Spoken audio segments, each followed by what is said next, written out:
The galactic concord of sentient species had existed for 12,000 years before humanity stumbled onto the interstellar scene, with all the grace of a toddler discovering its own reflection, which is to say, with excessive noise, boundless enthusiasm, and a complete inability to comprehend what they were actually looking at. The Concorde itself was housed in an architectural marvel, a massive ring station orbiting a perfectly unremarkable star in the perfectly unremarkable Dranis system. The symbolism wasn't lost on anyone: centrality without privilege, balance without favoritism, and equality without exception. At least that was the official line in the brochures handed out to tourists and new diplomatic attachés. Reality, as with most things involving politics and self-important beings in expensive attire, was substantially more complicated. Another human request for expanded mining rights in the Orion Spur, sighed High Counselor Zixtral, a being composed primarily of crystalline structures that refracted light in patterns that served as their species' equivalent of facial expressions.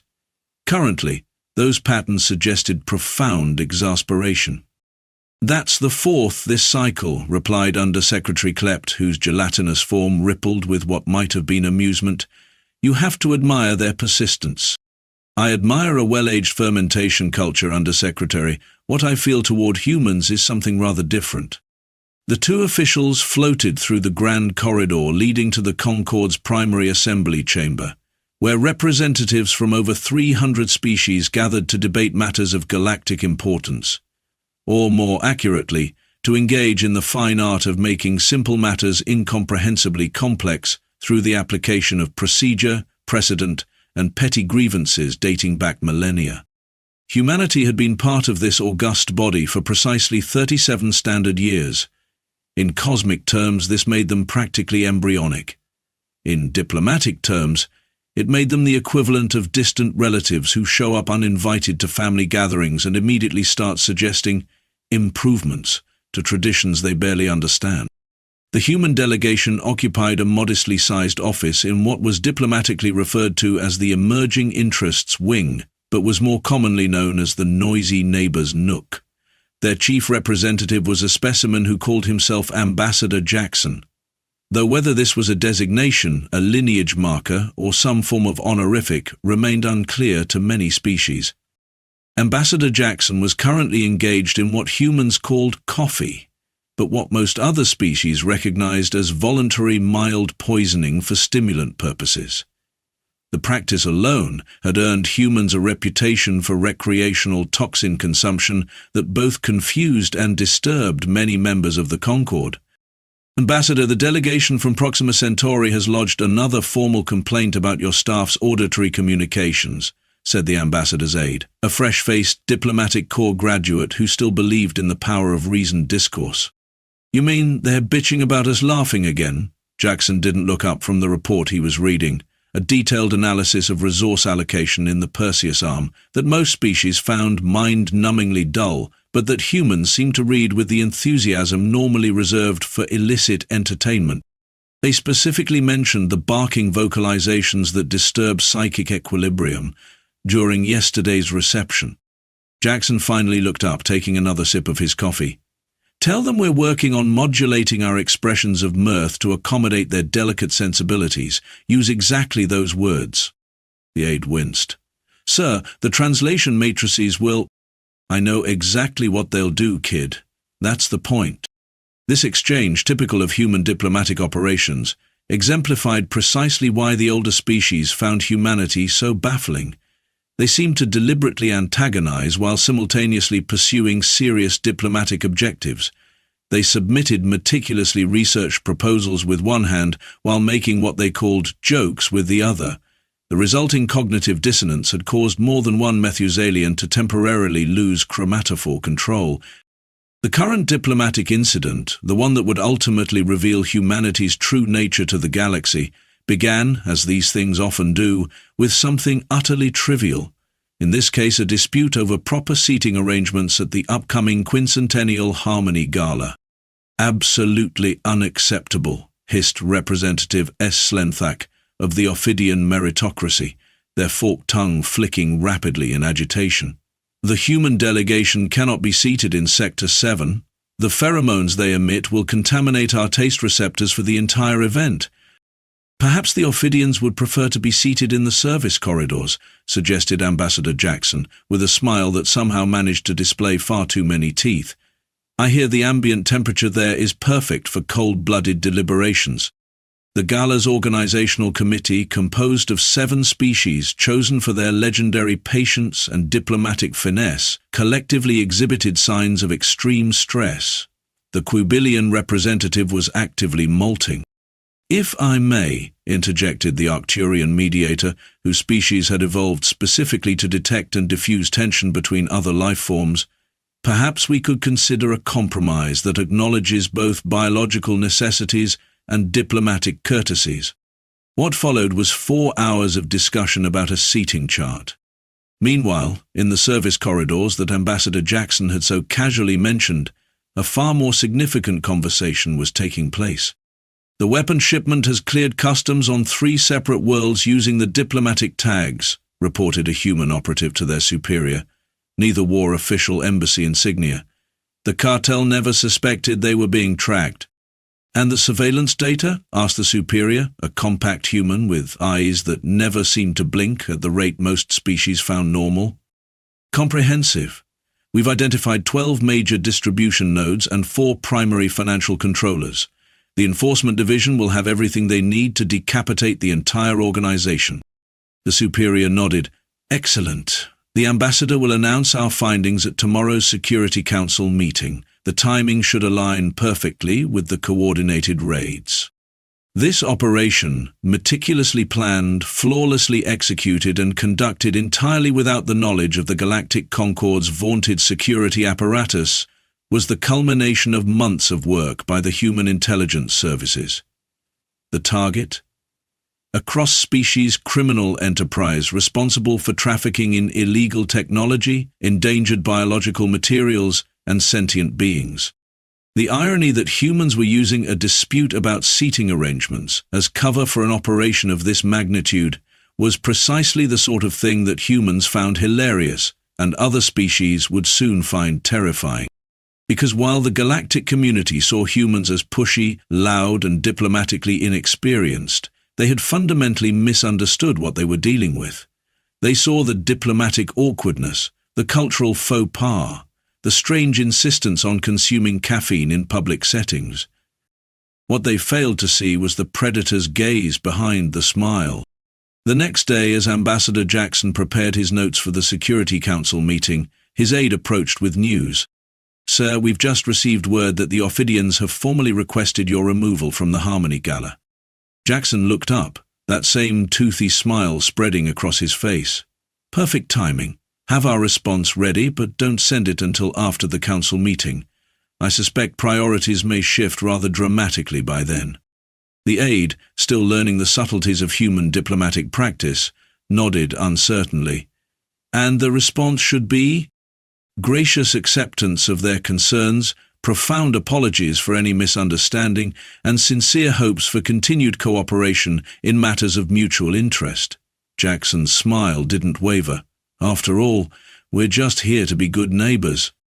As he gathered his materials and prepared to unleash chaos upon the criminal organization that had eluded the Concorde's justice for decades, Ambassador Jackson hummed a cheerful tune.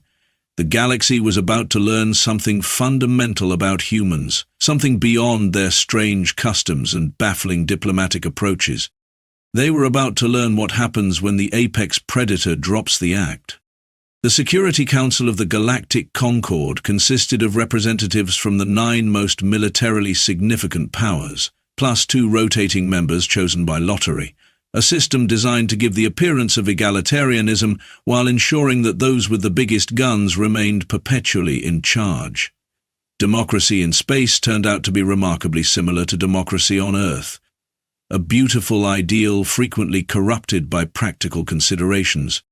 Humans had earned their seat through what the diplomatic corps officially termed rapid infrastructural development, but what was in reality the fastest military expansion in recorded galactic history. This had caused considerable concern among the established powers. But since humans had thus far limited themselves to defensive posturing and escort duties for humanitarian missions, the anxiety had gradually subsided into a sort of patronizing tolerance.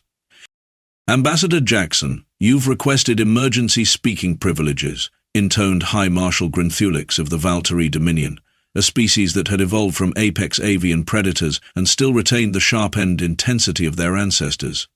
"The Council recognizes Earth's representative."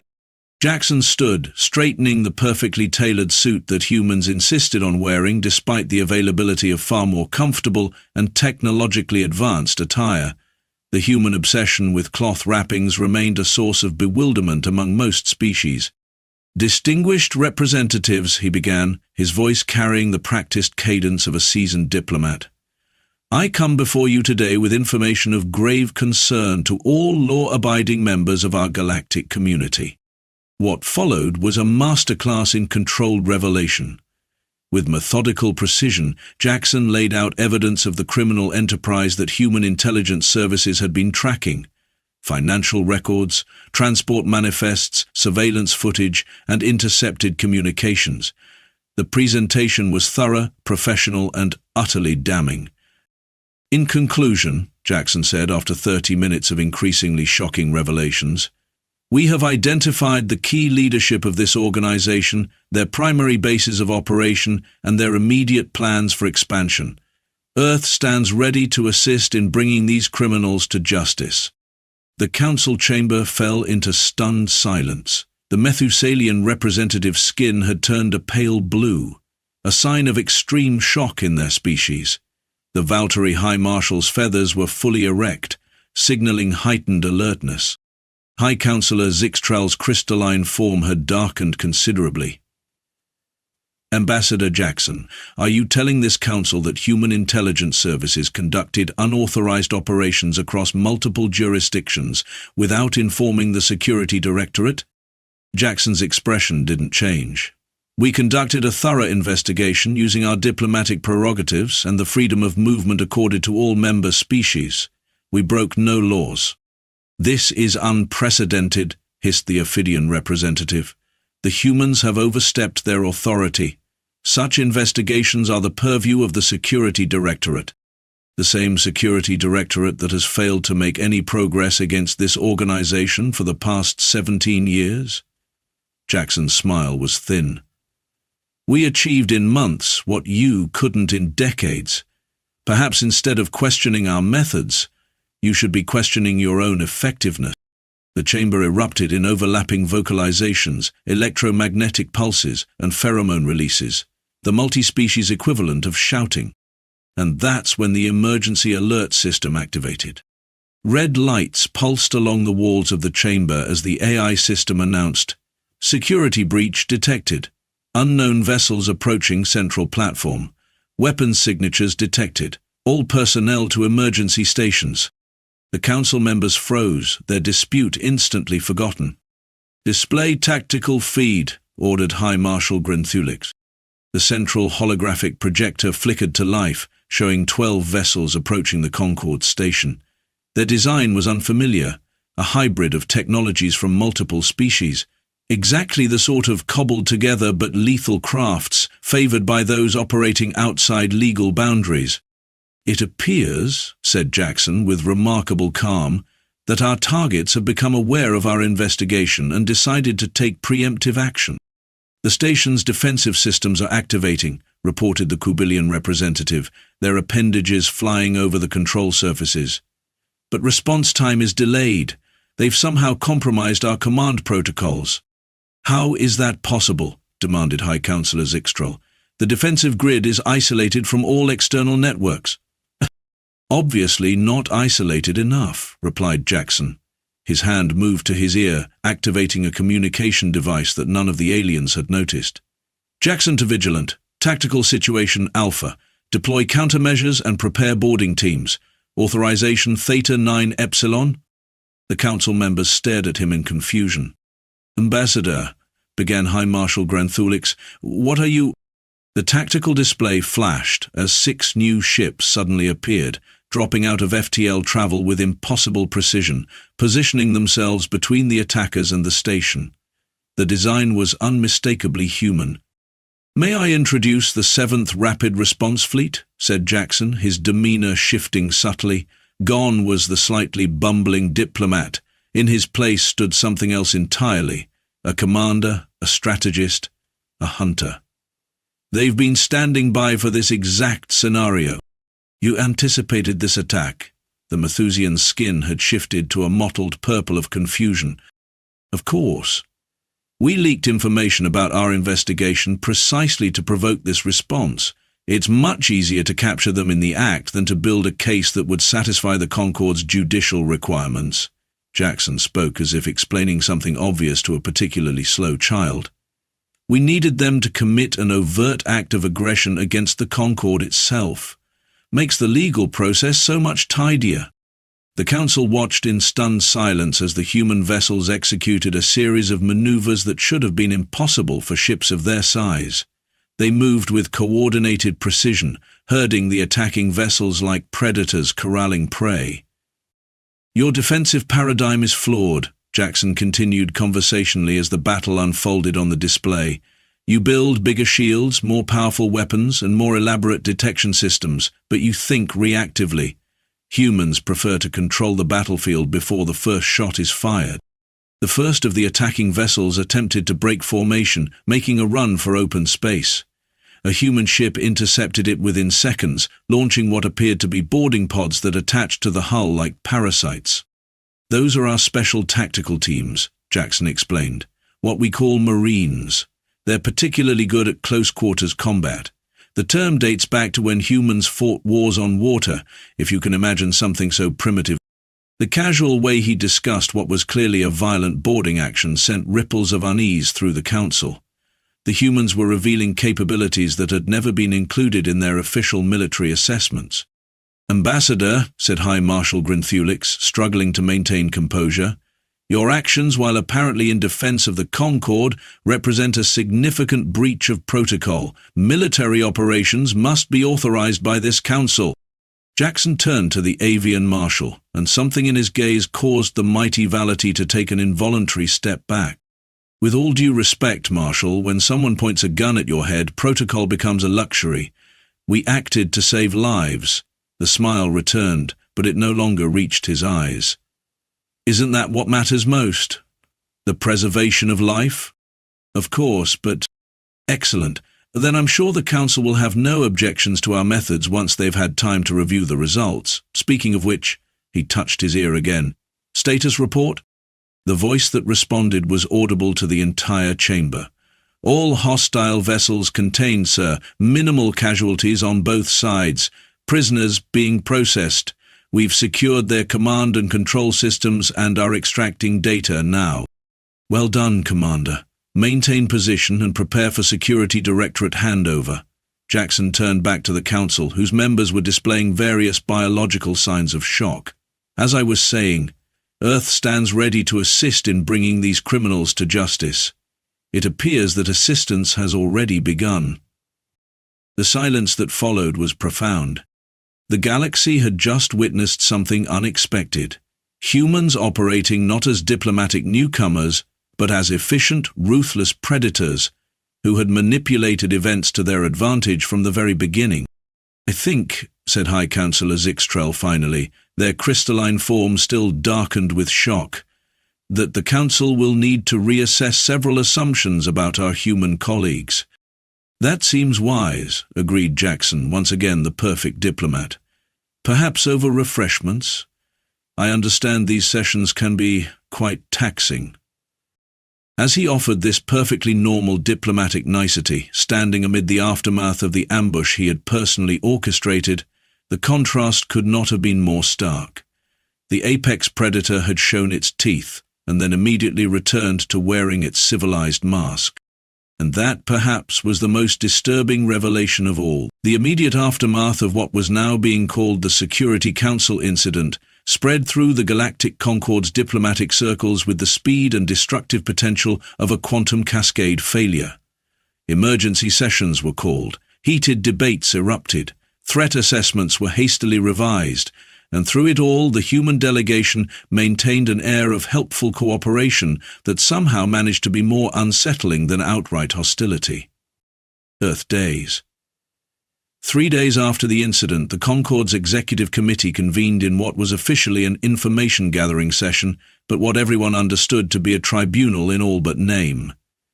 The humans were on trial, not for their actions against the criminal organization, which had indeed been responsible for unspeakable crimes, but for the manner in which they had revealed themselves to be something other than what the galaxy had assumed. The committee chamber was smaller than the main assembly hall, designed for 30 representatives at most.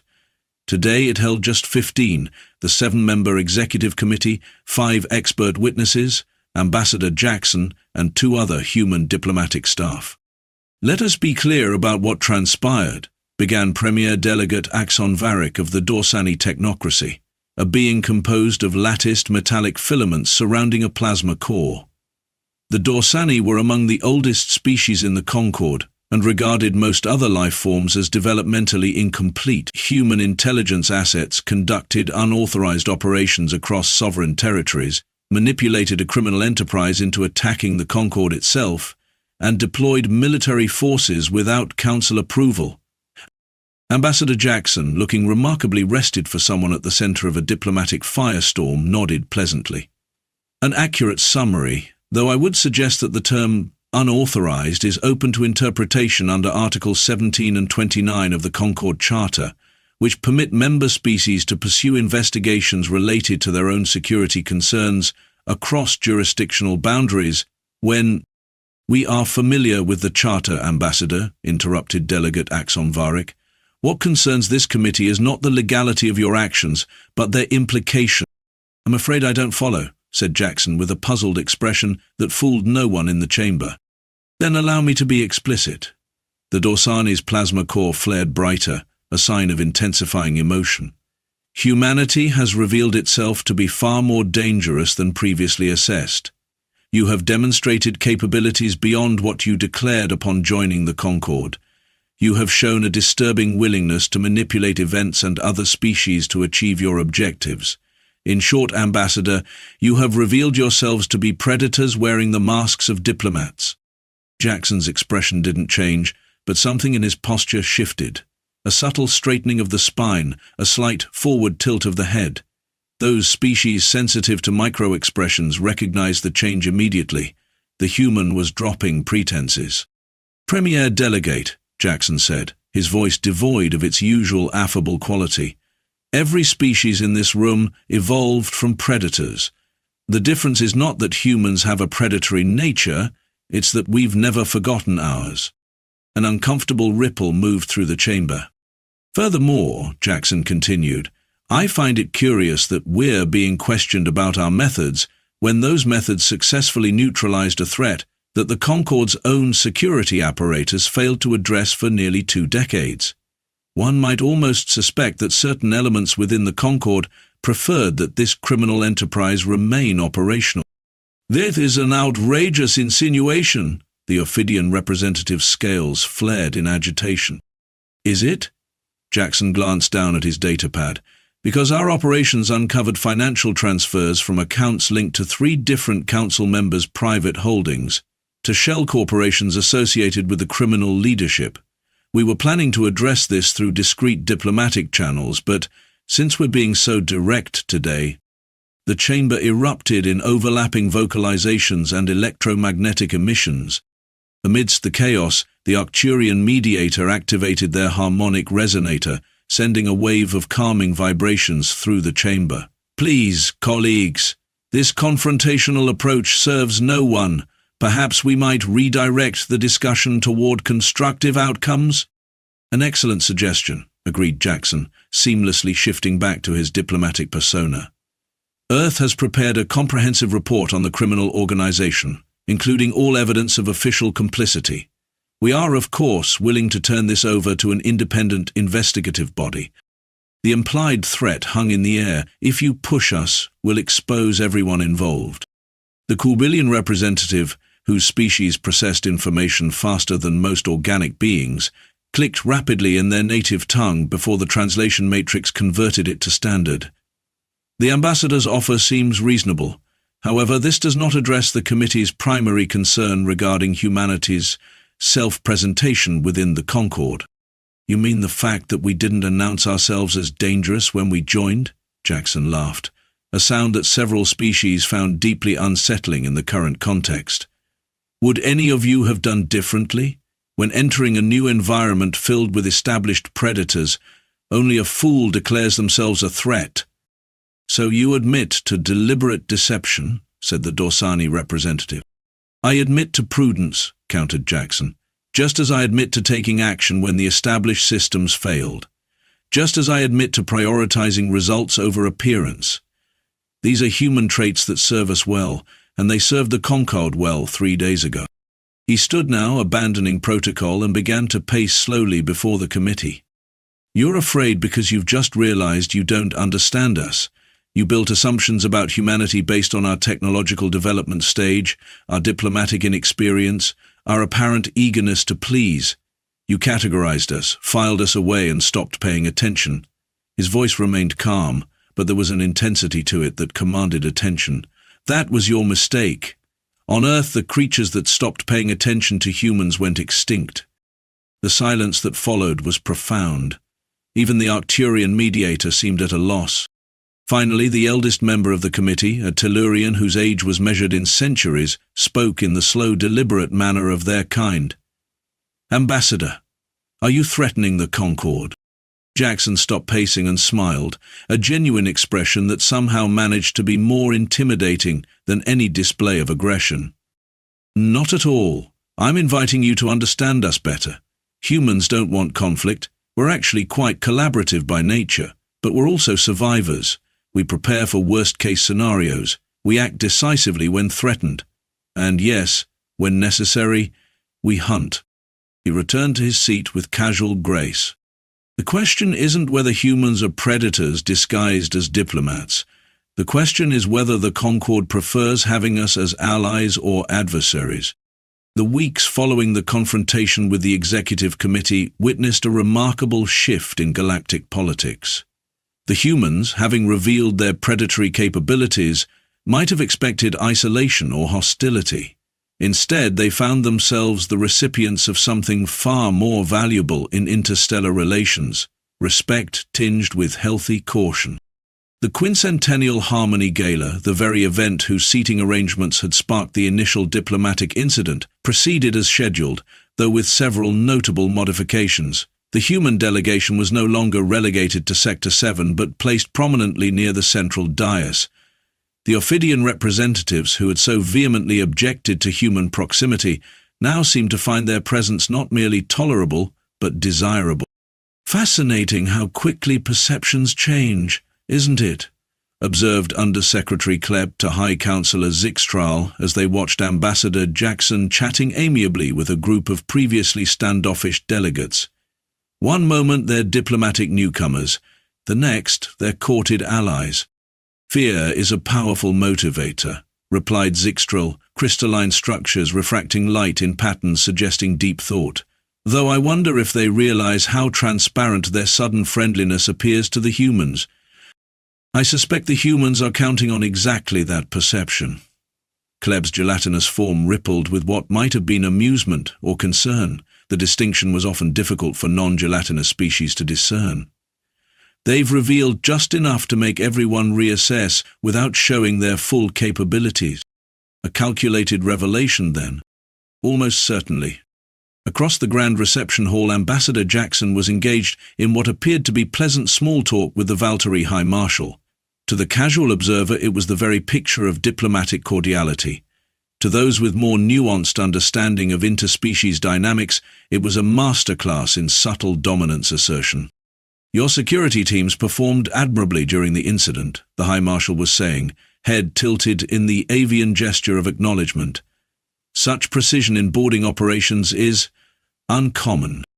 You're too kind, replied Jackson with practiced modesty. Our Marines train extensively for various scenarios. One never knows when such skills might be needed in our dangerous galaxy. The emphasis on our dangerous galaxy was subtle but unmistakable. It was the verbal equivalent of casually resting one's hand near a weapon, not a threat, but a reminder. Indeed, agreed the Marshal, feathers slightly raised in what humans had learned to recognize as nervous tension. The Valtaire Dominion has always valued preparedness. Perhaps our forces might benefit from joint exercises in the future? What an excellent suggestion, Jackson smiled, displaying just enough teeth to remind the avian of what humans had evolved from. I'll have my military attaché contact your office to arrange details. In a far corner of the reception hall, a junior human diplomatic officer was explaining human idioms to a fascinated group of multi-species attachés. So when we say wolf in sheep's clothing, we're referring to something dangerous disguising itself as harmless, she explained, sipping from a glass of what appeared to be wine but was in fact a non-alcoholic substitute. Humans had learned early in their diplomatic career that maintaining complete mental clarity was essential in interspecies settings. And your species identifies with the sheep in this metaphor? Asked a Quabillion representative, appendages twitching in confusion. The human's laugh caused several nearby beings to startle slightly. No. Historically, humans were definitely the wolves in most ecosystems, were apex predators who developed intelligence, tools, and eventually diplomacy. Yet you speak of wolves as separate from yourselves, noted a Methuselian observer. Cultural compartmentalization, the human replied with a shrug. We tend to forget our predatory nature until circumstances require us to remember. This casual admission that humans could consciously switch between diplomatic and predatory modes of operation sent a ripple of unease through the gathered attachés. It confirmed what many species were just beginning to understand. Humans weren't wolves disguised as sheep. They were wolves who had learned to behave like diplomatic partners when it suited them. The most significant change, however, was evident in the Concorde's administrative operations. Investigations into the criminal organization exposed by the humans had expanded, revealing corruption that reached into the highest levels of multiple governments. 3 council members had been forced to resign. The Security Directorate had undergone a complete overhaul of its protocols, and throughout it all, the humans offered assistance, expertise, and resources with unfailing politeness. 6 months after the incident, Ambassador Jackson found himself in a private meeting with the newly appointed High Counselor, the Tellurian elder who had asked that pivotal question about whether humans were threatening the Concorde. The reforms you suggested have been implemented, the Tellurid said, their voice carrying the weight of centuries. Our security protocols are more robust, our anti-corruption measures more effective. One might observe that the Concorde is stronger now than before your revelation. Jackson nodded appreciatively. That was always our goal, High Counselor. A stable, secure galactic community benefits everyone, humans included. Indeed. The Tellurian's ancient eyes studied the human with the patience of a being who had seen civilizations rise and fall. Though I cannot help but wonder what humanity gains from all this. You've exposed yourselves as more dangerous than previously believed, yet continue to operate within our diplomatic frameworks. Why not simply use your advantages to secure more power? Jackson's expression softened into something genuine, perhaps the first truly unguarded moment he had allowed himself in an official capacity. Because that's not sustainable and humans think long-term. We could seize resources, territory, or influence through force or manipulation, but that creates resistance and resentment.